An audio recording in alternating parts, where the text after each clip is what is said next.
안녕하세요.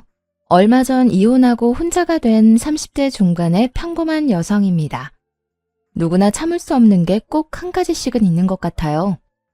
누군가에게는 폭력일 수도 있고 또 누군가에게는 차별일 수도 있겠죠. 제가 참을 수 없는 한 가지는 바로 무시입니다. 계기가 있었어요. 결혼하고 난 뒤부터 이 무시라는 게 정말 싫어졌거든요.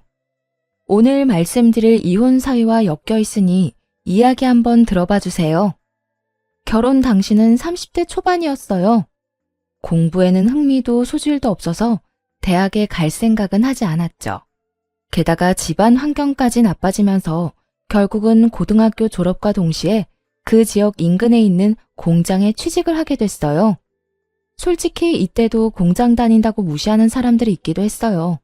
하지만 간혹 그럴 때는 그냥 쿨하게 웃어 넘겼고요. 돈을 버는 데 있어 귀천은 없다고 생각하거든요. 그리고 제가 불법적인 일로 돈을 버는 것도 아니잖아요. 힘든 일을 한다며 다른 사람들한테 무시당할 일은 아니라고 생각했죠. 그러다가 일하는 공장 근처에서 음식점을 운영하고 있던 남편과 만나 결혼까지 하게 되었네요. 첫 번째 난관은 생각보다 빨리 찾아왔어요. 상견례 전에 시모와 만나는 자리가 있었는데 시모가 정말이지 탐탁치 않다는 표정으로 말하더군요. 아가씨, 근처 공장에서 일한다고 했지? 나는 공장 다니는 며느리 싫어. 그러니까 결혼하면 그 일 하지 마. 솔직히 당황스러웠어요. 차라리 결혼을 반대했다면 화를 내며 자리를 박차고 나갔을 텐데 그게 아니라 직업이 마음에 들지 않는다는 이야기였으니까요. 당시에는 편하게 생각하려 했어요. 일을 그만두면 퇴직금도 받을 것이고 그 돈으로 결혼 자금을 마련할 수 있을 거라고 생각했거든요. 게다가 일하는 것 자체를 싫다고 한 건 아니니까 나중에 식당 아르바이트든 뭐든 다른 일을 찾으면 되겠지 생각했어요. 네, 어머님. 일 그만두고 당분간은 내조에 전념할게요. 이 대답이 마음에 들었는지 그 뒤로 시모는 별다른 말을 하지 않았고요. 그렇게 천천히 결혼 준비를 시작했죠. 그런데 일을 그만둔 선택이 좋은 선택이 아니었다는 건 결혼 직후에 깨달았어요. 당신 요즘 왜 이렇게 늦게 들어와? 일 마치는 시간 훨씬 지났는데 이렇게 늦게 들어오고. 술도 좀 그만 마셔. 아, 잔소리 좀 그만해. 돈 버는 게 뭐 쉬운 일인 줄 알아? 집에서 집안일이나 하고 있으니까 돈 버는 게 쉬운 줄 알지? 남편은 마치 제가 돈을 한 번도 벌어본 적 없는 사람처럼 취급하기 시작하더군요. 내가 돈을 안 벌어봤어? 지금 당장이라도 돈 벌러 가라 그러면 갈 수 있어. 나 당신 어머님 때문에 일 안 하고 있는 거야. 돈 버는 걸로 생색내고 싶으면 다른 사람한테 해. 나한테 하지 말고. 누가 생색을 냈다고 그래. 그냥 사실 얘기하는 거고 내가 힘든 건 맞잖아. 넌 집에서 일도 안 하고 있으면서 남편 위로해 줄 생각은 없는 거야? 위로는 당신 어머님 뜻대로 일 그만둔 나한테 해야겠지. 그 때문에 지금 당신한테 이런 소리 듣고 있는 거니까. 힘들어? 그럼 나도 일할까? 난 좋은데. 남편의 이런 짜증은 늘 의미 없이 끝나곤 했죠. 본전도 못 찾을 거면서 왜 그런 얘기를 꺼내서 집안 분위기만 망치는지 모르겠네요. 그런데 남편만 그런 게 아니었어요. 시모도 마찬가지로 그런 말과 행동을 하더라고요. 일을 안 한다는 이유로 시시때 때마다 허드렛 일을 시키며 말하곤 했어요. 여자가 할 일 없이 집안에만 있으면 한심해 보이는 법이다. 그러니 부지런히 움직여. 배운 거 없이 잘한 티 내지 말고. 처음에는 그냥 넘기려고 했지만 기분이 상하는 건 어쩔 수 없었죠. 결국 참다 못해 시모에게 말했어요. 어머님, 할 일 없이 집안에만 있도록 만든 게 어머님이시잖아요. 솔직히 공장에서 일만 잘하고 있었는데 나온 게 아깝긴 했어요. 그렇게 집에 있는 게 싫으시면 그냥 다시 일하러 갈까요? 이렇게 말하면 시모도 남편처럼 더 이상 아무 말도 하지 않고 꼬리를 내렸죠.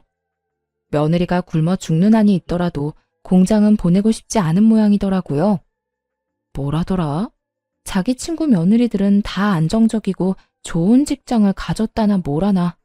아니, 이런 말을 할 거면 뭐하러 결혼을 시켰나요? 처음부터 결혼을 반대할 것이죠.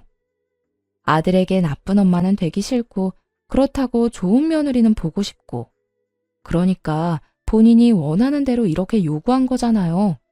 그리고 저는 그걸 들어줬을 뿐이고요. 그런데도 매번 이런 식으로 걸고 넘어지니 슬슬 열이 받았죠. 하지만 그렇다고 이혼할 사유까지는 아직 아니었어요. 그리고 그때는 이게 무시라고 생각하지 않았기도 했고요. 시댁이 저를 정말 무시하는구나 하고 느꼈던 사건은 결혼하고 1년 뒤쯤에 찾아온 친구가 발단이었네요. 친구는 공장 다닐 때 함께 일했던 친구였어요.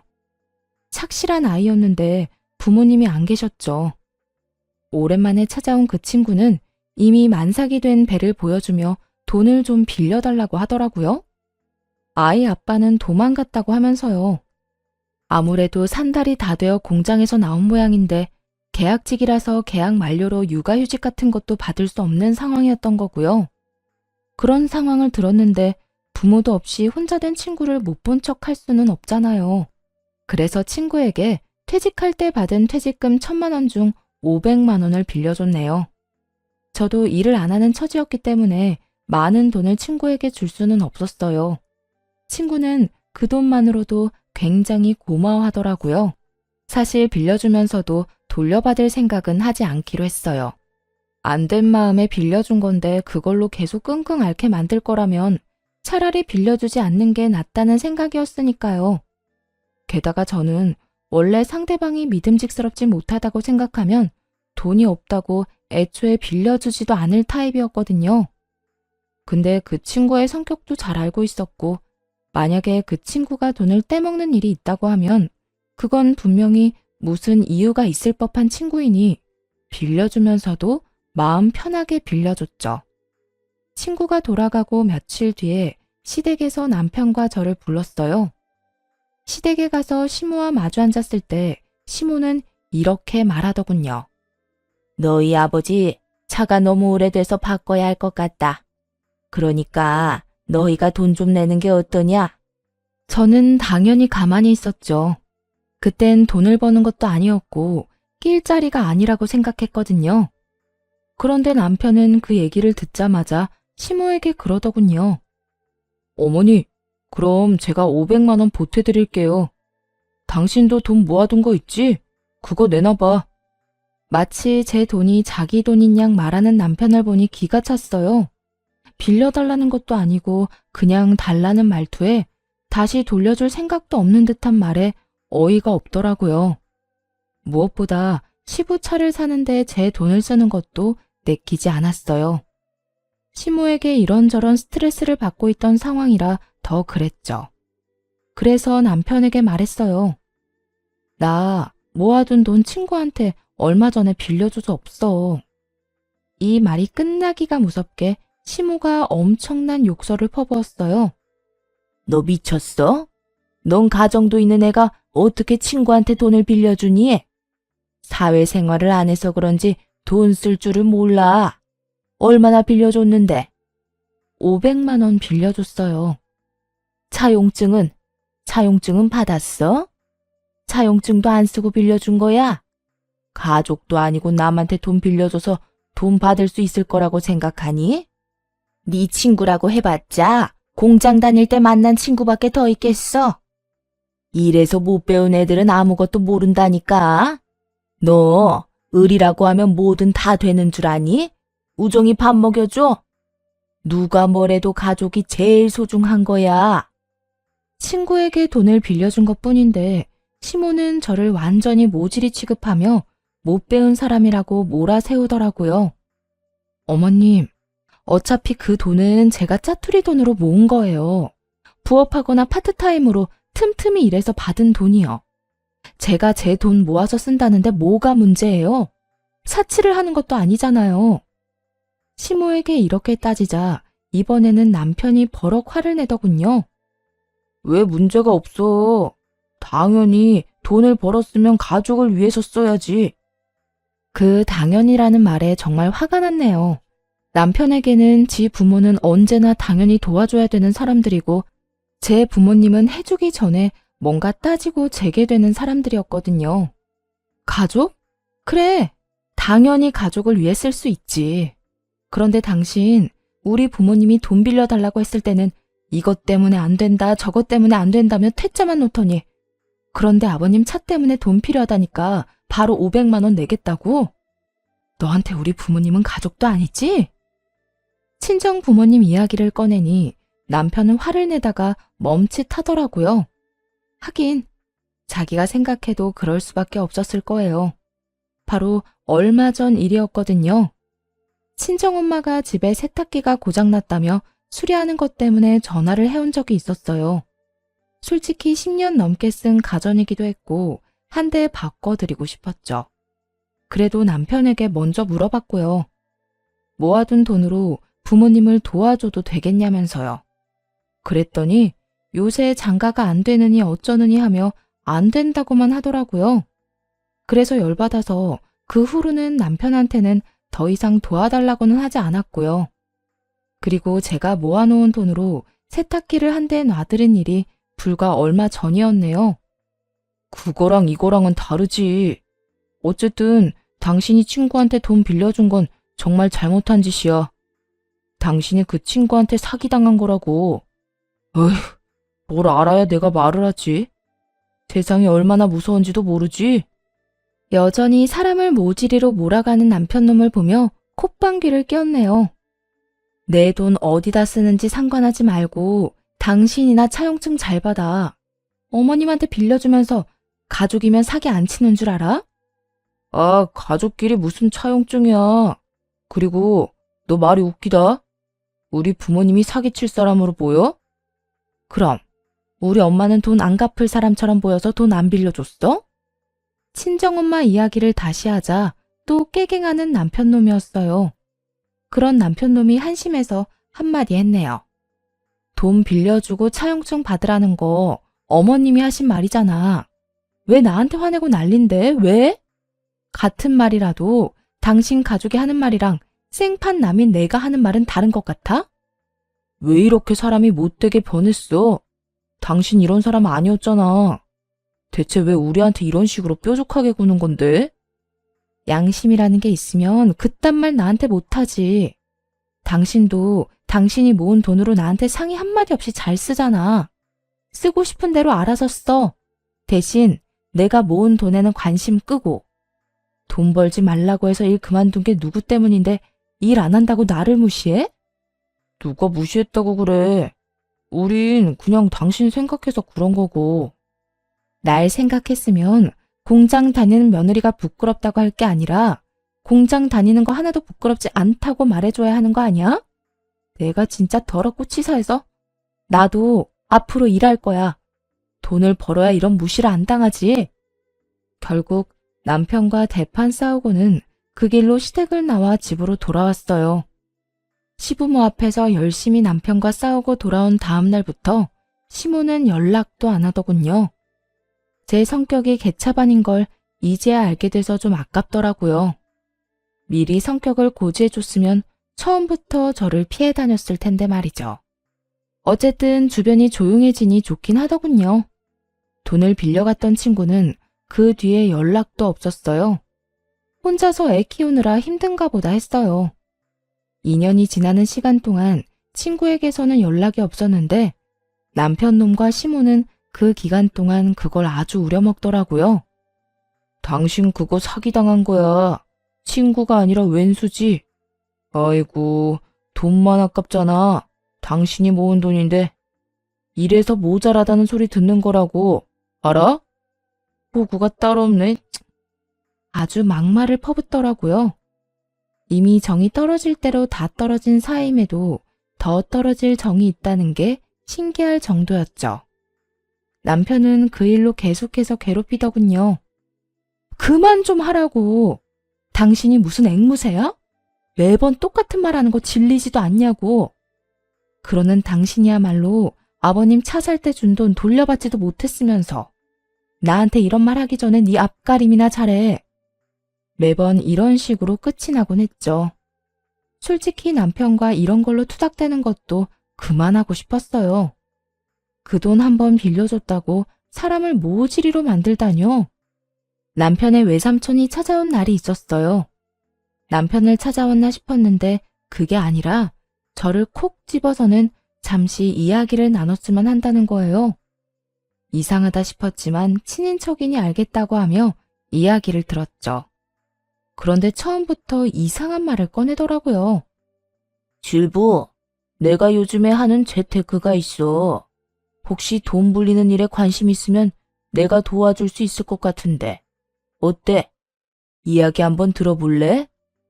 지금 다른 친척들도 다 하고 있는 거라서 질부도 꼭 혜택 받았으면 좋겠다 싶어서 찾아온 거야. 재테크요? 어떤 식으로 돈 버는 건데요? 관심을 보이자 설명을 해주는데 아무리 들어봐도 사기 같더라고요. 돈을 자기한테 주면 자기가 그 돈을 다른 곳에 투자해서 이익이 생기면 매달 투자 수익을 돌려준다고 하더군요. 그렇게 이야기하면서 주변에 이거 하는 사람들 매달 받아가는 이자가 엄청나다고 하더군요. 지금 투자 중인 사람들에게 받은 감사하다는 대화 내용이랑 통장 거래 내역 같은 것까지 싹 다 보여주더라고요. 거기까지 볼 때는 그럴싸해 보였죠. 다만 문제는 집에서 놀면서 본 TV 프로그램 중에서 그런 식으로 사기치는 인간들이 있다는 걸 봤었다는 거죠. 들으면서 곧 이 이야기가 순전히 거짓말이라는 걸 알아챘어요. TV에 나온 것과 아주 똑같은 수법이었거든요. 물론 사기가 아닐 수도 있지만 이상하잖아요. 남편의 외삼촌이 갑자기 저를 찾아온 것부터가요. 그렇다고 해서 없는 돈을 빌려줄 수도 없는 노릇이기도 했지만요. 이야기를 다 듣고 나서 거절했어요. 좋은 기회인 것 같은데 저는 못할 것 같아요. 지금 당장 짜투리 돈도 없고 제가 돈 쓰면 싫어할 사람이 있어서요. 그러지 말고 잘 생각해봐. 이런 식으로 돈 벌면 진짜 순식간이야, 순식간. 죄송해요. 저는 도움을 드리지 못할 것 같아요. 다른 사람한테 이야기해보세요. 에휴, 질부가 아까운 기회를 놓치네.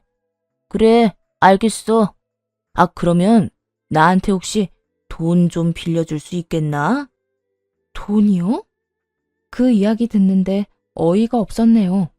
방금 전에 돈 없다고 거절했잖아요. 그러면 알아들을 것이지 갑자기 또 돈을 빌려달라뇨? 그런데 시삼촌은 천연덕스럽게 말하더라고요. 그래, 자네가 돈 빌려주면 내가 조만간 더 이득 내서 빌린 거보다 더 돌려줄게. 저 돈 없다는 제 이야기 못 들으셨어요? 돈 없어도 다른 데서 빌리는 건 되잖아. 여자라고 안 빌려주는 거 아닐 텐데. 진짜로 아까워서 그래. 내가 돈 넣고 나중에 자네한테 돈 돌려줄게. 그러면 되잖아. 어떻게든 돈을 빼가고 싶은 모양이었어요. 속으로 욕을 하면서도 겉으로는 미소를 지으며 말했죠. 제가 직장이 변변찮아서 돈 빌리는 것도 힘들어요. 그러니까 그렇게는 못 빌려드릴 것 같아요. 어떻게든 거절의 말을 건네자 시삼촌은 그 사람 좋던 미소를 거두고는 못마땅하다는 듯 쳐다보더군요. 조카가 장가를 잘못 갔네. 이렇게 융통성 없는 여자랑 어떻게 같이 사나 몰라? 그렇게 말하고는 돌아서서 나가버리더군요. 솔직히 그 사람이 뭐라 말하든 돈을 빌려줄 생각은 없었네요. 그런데 그날 저녁에 남편과 시모가 집에 함께 쳐들어와서는 엄청 뭐라고 하더라고요. 너 어떻게 그렇게 사람이 모질게 굴 수 있어? 외삼촌 왔었다며? 외삼촌이 돈 빌려달라는데 너 단칼에 거절했다면서? 어떻게 그런 짓을 해?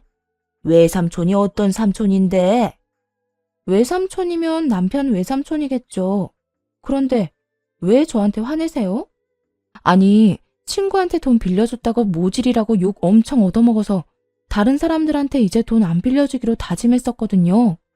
그런데 왜 또 욕을 먹는지 모르겠네요. 너 지금 그걸 말이라고 해?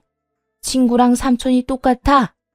네 친구한테 빌려줬으면 시삼촌한테도 그만큼 빌려줘야지. 넌 가족이 될 최소한의 생각조차 없어? 아니, 돈 빌려준 걸로 두고두고 2년 동안 욕먹었잖아요. 그래서 이번에는 안 빌려준 거고요. 그리고 아무리 봐도 사기 같던데요? 돈 빌리러 와서는 대출을 받아서라도 돈 빌려달라고 하는 게 당연한 거예요? 그럼 대출을 받아서라도 빌려줬어야지. 시삼촌은 뭐라고 생각하는 거야?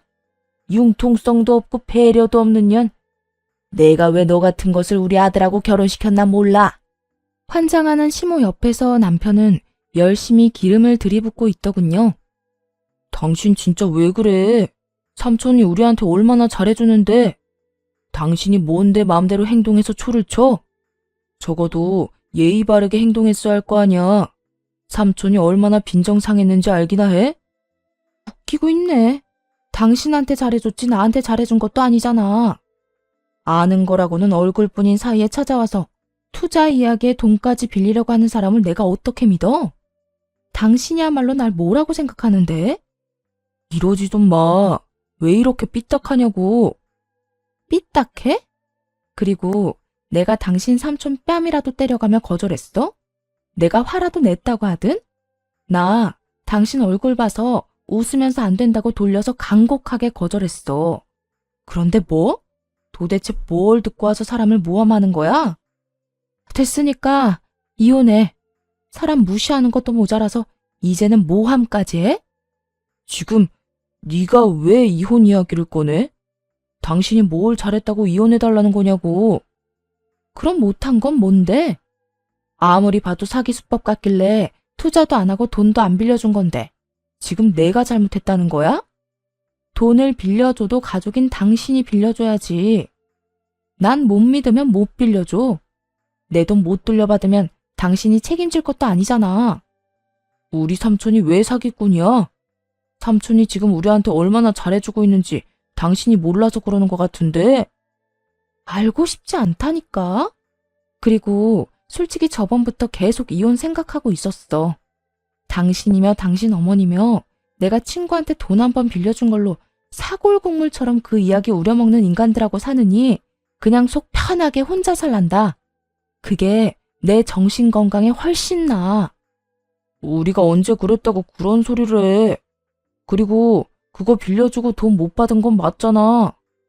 그래, 내 돈 빌려주고 내가 못 받았어. 근데 그게 너랑 네 엄마한테 욕먹어야 될 이유가 되는 건 아니지. 가족이라면서 사람 흉보고 모자라다고 욕하고. 그게 당신이 생각하는 가족이면 난 당신이랑 가족 안 할 거야. 이 말에 남편놈이 당황하더군요. 자기는 그런 적 없다고 말하고 싶었겠지만 이 언쟁에서조차도 몇 번이나 저를 무시하고 흉봤잖아요. 그러니 아니라고 말할 수 없었을 거예요. 그렇게 시모도 남편도 쫓아냈어요. 그리고 안방에 들어가 화를 가라앉혔죠. 이게 이렇게 크게 터질 일이었나요? 저는 아니라고 생각하거든요. 남편의 외삼촌에게 돈을 못 빌려준 것이 이혼으로까지 이어질지 솔직히 저도 상상도 못했죠. 그렇지만 이내 좋게 생각하기로 했어요. 그래, 이 지긋지긋한 집안이랑 이제 헤어지자. 이렇게요. 그렇게 생각하니 또 마음이 좀 가볍더라고요. 며칠 뒤 남편이 진짜 이혼할 거냐고 묻길래 진짜 이혼하겠다고 했더니 알겠다고 이혼해주겠다고 하더군요. 그렇게 이혼장을 접수했어요. 솔직히 결혼기간 꼴랑 3년이라 갈라서고 나눌 것도 뭐 없다 생각했거든요. 그냥 이 집, 전세금 중 1억은 제 거라서 그것만 받아가면 된다 생각하고 있었어요. 제가 모은 돈 5천에 친정엄마가 어렵게 마련해준 5천까지 제 재산이 모두 이 안에 있었으니까요.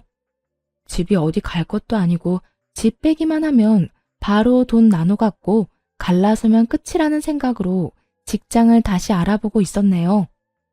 남편과 이혼하면 저도 직장을 새로 가져야 할 테니까요. 여태까지 시모 때문에 제대로 된 직장도 못 다니고 허송세월 보낸 것도 있으니까요. 제대로 된 직장을 가져보려 했지만 고졸에 경력이 단절된 여성을 뽑는 곳은 많지 않더군요. 그래도 여유롭게 파트타임 알바나 하면서 정규직으로 일할 수 있는 곳을 찾아보고 있었어요. 그런데 그런 저와는 달리 남편의 상황은 그리 좋지 않았나 봐요. 남편은 집에만 오면 초조한 기색으로 전화기만 쳐다보더군요. 누구 기다리는 사람이라도 있나 싶었는데 정말 심각한 표정으로 어딘가에 문자도 보내고 받지 않는 전화도 걸더군요. 묻고 싶었지만 굳이 물어야 나한테 좋을 일은 없겠다 싶어 별말 안 하고 있었죠. 이혼 판결 나면 우리 전셋집은 어떻게 할 거야? 집주인한테 이야기는 했어? 이야기했어. 어차피 계약 기간도 곧 끝나니까 이혼 전에 그거부터 나올 수도 있고. 그래, 그럼 기다리기만 하면 되겠네. 1억 줘야 하는 거 알지? 남편에게 다짐을 받으며 집주인에게도 집 빼고 돈 돌려줄 때 저한테도 연락을 달라고 했어요. 집주인은 그렇게 하겠다고 했고요. 이혼으로 집 재계약 안 하는 거 알고는 붙잡을 생각도 못 하더라고요. 그런데 그렇게 초조한 기색의 남편은 일주일쯤 뒤에 엄청나게 꽐라가 돼서 집에 오더라고요. 술을 자주 마시긴 했지만 그렇게 많이 마신 적은 없었거든요. 완전히 술에 쩔어서 돌아온 남편놈이 주사를 엄청 부리더군요. 어떻게 이럴 수가 있어? 어떻게 나한테 이래? 와, 진짜 환장하겠다. 이러다 돌아가시겠다고. 좀 조용히 해. 당신 혼자 사는 집이야? 무슨 술 이렇게 처먹고 와서 행패야? 지금 내가 술 안 먹게 생겼어? 술을 안 먹을 수가 없어. 내가 지금 8천만 원이나 되는 돈을 날리게 생겼는데. 순간 엄청 놀랐어요. 말을 잇지 못했죠. 설마 이 인간이 나 몰래 돈을 빌린 건 아닌가 걱정했네요. 잘못하면 저 인간이 가진 빚까지 나눠 가질까 봐요. 벌렁거리는 가슴을 안고 남편놈에게 물었죠. 무슨 일인데? 무슨 돈을 어떻게 날리는데? 우리 외삼촌이 연락이 안 돼. 내가 우리 외삼촌한테 돈을 얼마나 많이 투자했는데 그 돈이 지금 어디 갔는지도 모르고 외삼촌도 어디 갔는지 몰라. 그 이야기를 들으니 딱 촉이 오더군요. 남편놈이 외삼촌의 그 사기수법에 홀라당 넘어가서 돈을 넘겼나 보더라고요. 이야기를 들어보니 아주 탈탈 털렸던데요. 당신 설마 그 사기수법에 걸린 거야? 내가 그거 분명히 사기라고 하지 말라고 했잖아. 사기인지 아닌지 내가 어떻게 알겠어. 게다가 매달 돈이 들어왔단 말이야. 사실 외삼촌이 저한테 찾아오기 몇 달 전에 남편이 먼저 이야기를 꺼냈던 적이 있었거든요. 당시에 같이 모으던 돈이 있었는데 그 돈을 목돈 만드는 데 쓰고 싶다며 다 빼가고 싶다고 하더라고요. 어떤 걸로 목돈을 만들 거냐고 물었더니 그때 이 이야기를 한 적이 있었죠. 투자를 하면 매일 그 투자한 돈의 수익금의 일부를 돌려주는 재테크가 있다고요. 그리고 매일 조금씩 돌려받을 수도 있고 한 달에 한 번 몰아서 받을 수도 있다면서 자신만만하게 이야기했었고요. 그때 제가 분명히 남편을 말렸어요. 그거 수상하다고요. 아니, 상식적으로 생각해봐도 그렇잖아요. 어딘가에 투자를 했다고 쳐요. 그런데 매일 수익이 생길 수가 있나요? 주식도 코인도 올라갔다 내려갔다 반복하기 마련인데 매일 그 수익률로 준다는 건 거짓말이 분명하잖아요. 그때 분명히 이렇게 이야기를 하며 남편을 말렸거든요. 그때는 알겠다며 그 돈은 포기한다고 했었고요. 그 뒤에 얼마 지나지 않아 시모한테 돈 좀 빌려줘야 한다면서 돈을 뺐어야 한다길래 남편놈 목만 가져간 적이 있었죠. 물론 전 제 돈까지 시모에게 빌려줄 생각이 없었기에 안 줬지만요. 그 돈도 사기에 다 털린 모양이었어요. 당연히 남편이 그런 일을 안 했을 거라고 생각하고 시삼촌을 만났을 때도 거절했었던 거죠. 남편이 그 사기에 걸려들었을 거라고는 상상도 못했는데 자기 외삼촌 두둔하며 큰 소리 칠 때부터 알아봤어야 했어요. 으이그, 이럴 줄 알았다. 8천을 사기당하고 지금 술 처먹고 이럴 때야? 하긴, 이제 내 일은 아니지. 당신도 진짜 너무한 거 아니야? 내가 사기당했으면 나를 위로해줘야지. 왜 이렇게 냉정하냐고. 내가 위로를 왜 해? 나는 분명히 말렸어. 하지 말라고. 사기 같다고 말했잖아. 그런데 내 말 허투루 듣고 거기다 돈 쏟아부은 네가 잘못이지. 어쩜 간도 크지. 8천만 원이나 되는 돈을 다 줄 수가 있어? 처음에는 100만 원이었어. 그런데 꼬박꼬박 돈이 나오는 데다가 수익률도 좋아서 1,000만 원 채워서 넣었고, 그 다음엔 5천 채워 넣었지. 그러니까 한 달 수익률이 엄청나더라고. 그럼 나머지 3천은? 그건 뭔데? 그거는 외삼촌이 그때 당신한테 돈 빌려달라고 왔을 때 당신이 거절하고 내가 대신 빌려준 거. 신용대출 받은 건데 그거 가져가더니 그 이후로 연락이 안 돼.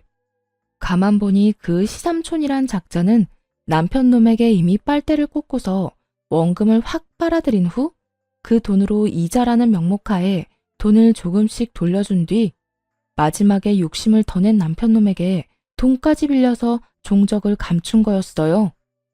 그러게 내가 뭘 했어. 가족끼리라고 너무 믿지 말라고 했지? 잘하는 짓이다. 내 말 안 듣고 결국은 자기 무덤 팠네. 피식 웃으며 혀를 찼네요. 남편 놈이 저 몰래 빌린 돈은 모두 남편 놈의 빚이었고 저하고는 아무 관련 없었거든요. 이미 이혼 조정을 하고 있는 상황이라 저는 전세금 1억만 받고 나가면 끝이니까요. 남편 발등에 불이 떨어지든 말든 상관없는 일이었죠. 매번 그렇게 친구한테 돈 빌려준 나 욕하면서 모자라다더니 당신이 사기당하니까 기분이 어때? 그것도 그렇게나 소중하게 여기던 가족인데, 응? 아무 말도 하지 마. 나 기분 진짜 안 좋거든. 당신 빈정거림 받아줄 여유도 없어. 누군 여유가 있어서 당신이랑 당신 엄마 빈정거림 받아준 줄 알아? 그래도 당신은 다행으로 생각해야지. 내 빈정거림이 앞으로 며칠이면 끝나잖아.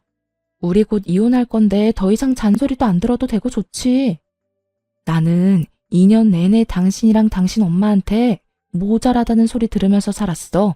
그래서 이혼하는 거고. 당신이 사기당해서 참 유감이긴 한데 어차피 네가 뿌린 대로 거둔 거잖아. 사기꾼한테 당한 것도 네가 돈 직접 준 거고 나한테 한 소리 듣는 것도 네가 나한테 한 소리 그대로 다시 듣는 거니까. 남편 놈은 자존심이 많이 상한 모양이었어요. 제 말을 듣지 않으려 귀를 막고 쇼를 하더군요. 그러면 뭐해요? 이미 사기당한 돈은 못 찾을 텐데. 그리고 사기꾼이 잡힌다 한들 그 돈이 남아 있겠어요? 다 쓰고 없겠죠. 그 다음날 술이 깨고 나서 남편 놈은 눈치를 슬슬 보더군요. 사기당했다는 걸 제가 알아버렸으니 기세등등하던 모습도 사라져 버렸어요.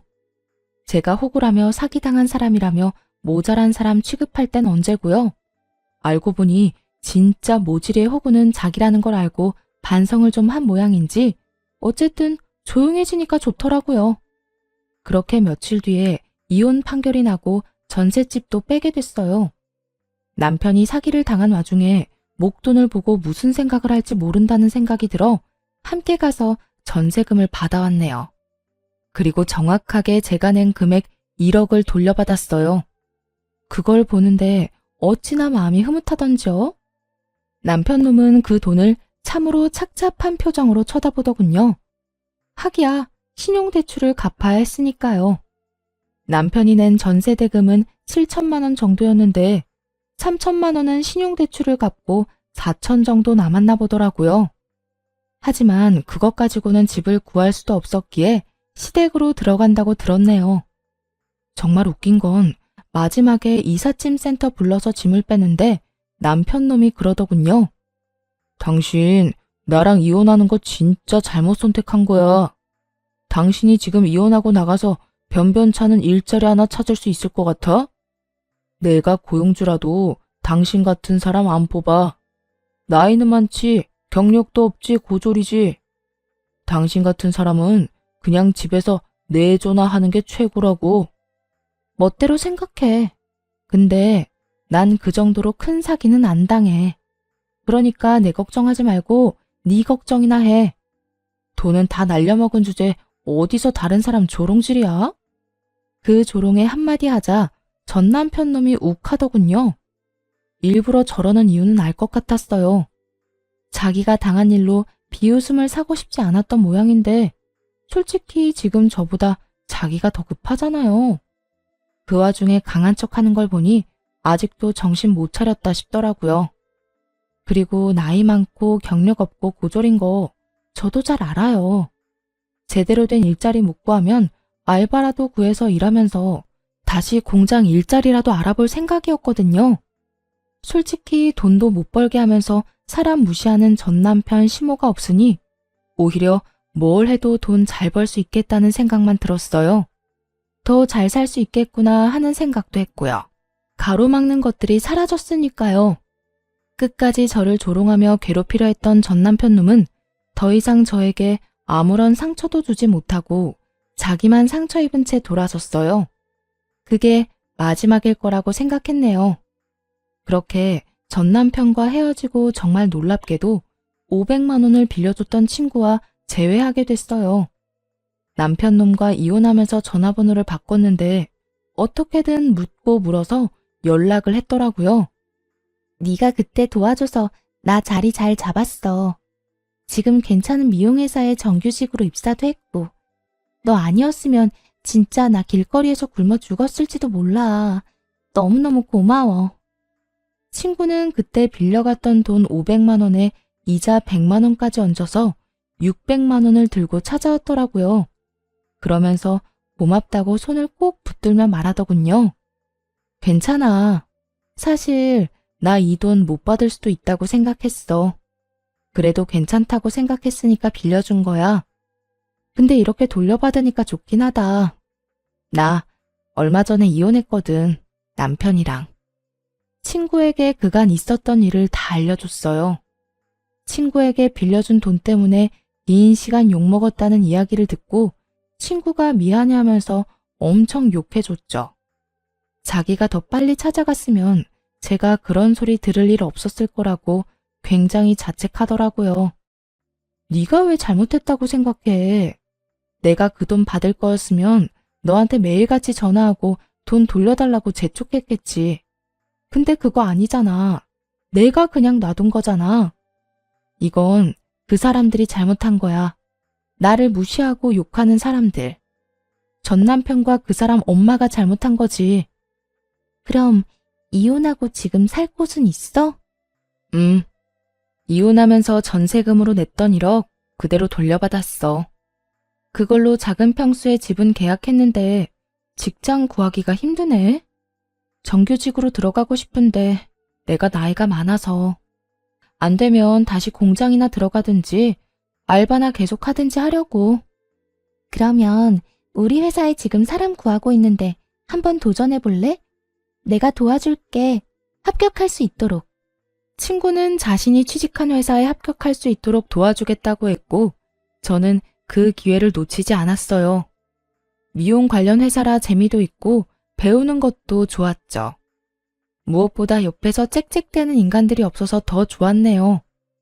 그렇게 미용회사에 정규직으로 입사까지 했고 정말 아무것도 부러울 것 없는 사람이 됐죠. 마치 새로 시작하는 사람 같았거든요. 이혼은 마치 먼 옛날의 일처럼 느껴질 정도로 현재를 굉장히 열심히 살았어요. 그런데 입사하고 몇 달 뒤에 전 남편이 찾아왔어요. 분명히 전화번호, 집 주소 다 바꿨는데 말이에요. 어떻게 찾아왔나 싶었는데 흥신소에 부탁까지 해서 찾았더라고요. 그렇게까지 해서 저를 찾을 일이 뭐가 있나 싶었는데 전 남편 놈이 어이없는 말을 해대기 시작하더군요. 잘 지냈어? 그럼 잘 지냈지. 이혼하고 나니까 살만 나더라. 그러는 당신은 왜 나 찾아왔어? 내가 연락처 다 바꿨는데 어떻게 알고? 흥신소에 부탁했어. 당신한테 부탁할 일이 좀 있어서. 당신이 나한테 부탁이라고? 우리가 서로 부탁할 만한 사이는 아니지 않나? 너무 빈정거리지 말고 들어줘. 우리 지금 정말 힘들어서 당신 찾아온 거야. 우리라니.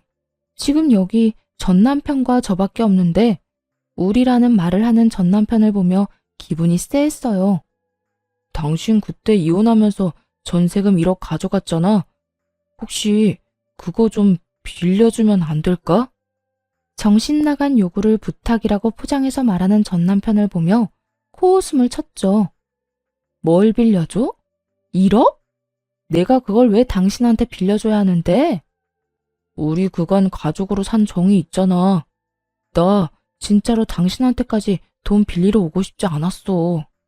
그런데 상황이 좀 안 좋아서. 그리고 당신도 어차피 지금 아직까지 알바 뛸 거 아니야. 그 돈 빌려주면 정규직 일자리 알아봐 줄게. 이건 정말이야. 제가 정규직 일자리를 못 얻었을 거라고 철석같이 믿고 있더라고요. 그러니 1억과 정규직을 맞바꾸자라는 어이없는 요구를 할 수 있었겠죠. 이 인간이 왜 이런 거금이 필요할까 궁금해서 물어봤어요. 그 돈 빌리려는 이유가 뭔데? 그거 이야기해주면 내가 생각은 해볼게. 물론 빌려줄 생각은 1도 없었지만 전 남편 놈이 왜 1억이 필요한지는 궁금했으니 물어봤죠. 그랬더니 전 남편 입에서는 상상도 못할 말이 튀어나왔어요. 우리 엄마가 외삼촌한테 투자를 엄청 넣었더라고. 나는 상대도 안 될 만큼 거금을 때려 넣었어. 거의 1억 5천? 그 아줌마한테 돈이 어디 있어서 그런 거금으로 투자를 했대? 아버지 집 담보로 대출 받아서 넣었는데 그게 지금 대출금이 감당이 안 돼. 처음에는 외삼촌이 이자로 주는 돈으로 대출금을 막아 넣었는데 외삼촌 그렇게 잠수 타고 돈 안 주니 막는 게 힘들어져서. 전 남편뿐만 아니라 시모도 똑같이 사기를 당했더라고요. 그 이야기를 듣는데 어찌나 웃음이 나던죠. 전 남편에게 이렇게 말했어요. 그래서 나한테 받은 돈으로 그 집 대출 갚는 데 쓰고 그러고 나면 내 돈은 무슨 돈으로 갚을 건데? 그건 매달 벌어서 조금씩 당신한테 주면. 그렇게 받아서 언제 원금을 회수해? 그리고 당신도 잘 알지? 나 사기 잘 당하는 호구인 거. 그래서 말인데 나 그 뒤로 아무한테도 돈 안 빌려줘. 내가 들어먹은 욕만큼 돈 안 빌려주기로 했거든. 그렇게 말하자 전 남편 얼굴이 싹 굳더라고요. 하긴 자기가 얼마나 못되게 굴었는지 생각이 안 나는 게 이상했죠. 가족이라서 믿고 가족이 아니라서 안 믿는다더니 결국 봐. 진짜 사기당한 건 너랑 네 엄마잖아. 이러면 진짜 모자란 건 당신이랑 당신 엄마지. 이렇게 모자란 사람한테 돈을 빌려줬다가 못 받으면 어떡해? 그러니까 나한테 돈 빌릴 생각하지 말고 가족 모두 열심히 일해서 돈 갚을 생각해. 내가 정규직 직장도 알아봐준다고 했잖아. 당신한테 그렇게 나쁜 조건도 아니야. 미안한데 나 이미 정규직으로 취직했거든? 그것도 그렇게 네가 욕하던 내 친구가 마련해준 자리야. 그 친구 너랑 이혼하고 얼마 안 돼서 돈 갚는다고 찾아왔었고 그러니 너한테는 이제 볼 일 없어. 이 말에 남편이 마지막 끈이 떨어진 것 같은 절박한 표정으로 부르더군요. 여보, 정말 한 번만 도와줘. 어? 부탁이야. 이러다가 진짜 우리 집 파산이라고. 누가 하니 여보야. 멍청한 인간아. 정신 차려. 그렇게 욕하고 무시하면서 조롱해댈 땐 언제고 이제 와서 돈 빌려달라고 찾아오면 내가 줄 것 같았어? 나는 당신 정신구조가 참 신기해. 어떻게 나를 찾아올 생각을 해? 당연히 당신이랑은 정이 많이 쌓였고 우리가 완전히 남도 아닌데다가. 남보다 못한 사이였지. 말해주는데 뻔뻔함도 지나치면 병인 거야. 그리고 내 앞길은 내가 알아서 잘 가고 있으니까 당신은 남 걱정하지 말고 네 앞길이나 걱정해. 직장을 구해줘? 그걸로 1억 빌려주면 그것만큼 호구도 재미없지. 호구라고 그렇게 욕하더니 호구 만들려고 작정했어? 그게 아니라 나는 진짜 급하고 힘들어서. 됐으니까 이딴 거지 같은 용건으로 찾아올 생각하지 마. 앞으로 볼 일 없으면 더 좋고. 그리고 니네 집안일은 니네가 알아서 해. 사기당한 게 너지. 나는 아니잖아. 이 말에 전 남편은 그 자리에서 얼어붙어 쳐다만 보더군요. 그런 전 남편 놔두고 그 길로 자리를 빠져나왔어요. 나오는데 어찌나 웃기던지요. 비웃음이 나와 입이 삐죽대는데 더 열받게 하지 못한 게 아쉬울 따름이었죠. 친구에게 돈 한 번 빌려줬다가 2년 내내 모지리에 호구라는 소리 들으며 고생하던 저와 그렇게 욕하던 시모와 전 남편의 상황이 완전히 뒤바뀐 것이 너무 웃겼어요. 솔직히 전 남편과 시모가 그런 식으로 조롱하지만 않았더라도 이혼할 일은 없었을 거예요. 안 입고 와도 조금은 참고 살았을지도 모르죠. 남편이 제게 좀 더 잘해주기만 했어도 말이에요. 하지만 자기들 앞날은 생각도 못하고 남의 문제만 부각시켜서 조롱하며 탓하던 인간들이잖아요? 결국 자기들한테 일이 터지자 해결도 못하게 됐고요. 사람 앞길 진짜 모르는 거다 싶었네요. 적어도 제가 말릴 때 그만뒀으면 이런 일은 없었겠죠. 나중에 이야기를 들어보니 전 남편도 시모도 결국 그 돈 갚으려다가 결국 몸살에 근육통만 얻어서 병원비만 더 나오는 바람에 그 집을 팔았다고 하더군요. 당연히 시부는 시모와 전 남편을 욕하고 난리 났다고 해요. 제가 시모와 전 남편에게 들었던 욕을 이제는 시모와 전 남편이 고스란히 들으며 그 서름을 다 견디고 있다고 하더라고요. 그 이야기에 그간 가슴에 꽉 들어차 있던 원망과 한이 한순간에 녹는 걸 느낄 수 있었어요. 인지상정이라는 말이 있죠. 제가 느꼈던 분노와 억울함을 고스란히 느끼고 있을 전 남편과 시모에게 아주 박수를 쳐주고 싶을 정도네요. 어떤 이유에서든 다른 사람을 무시하는 건 정말 나쁜 일이에요. 그걸 그들도 깨닫게 돼서 기쁘고요. 글이 길어졌으니 이제 그만 마칠게요. 모두들 행복한 하루 보내세요. 감사합니다.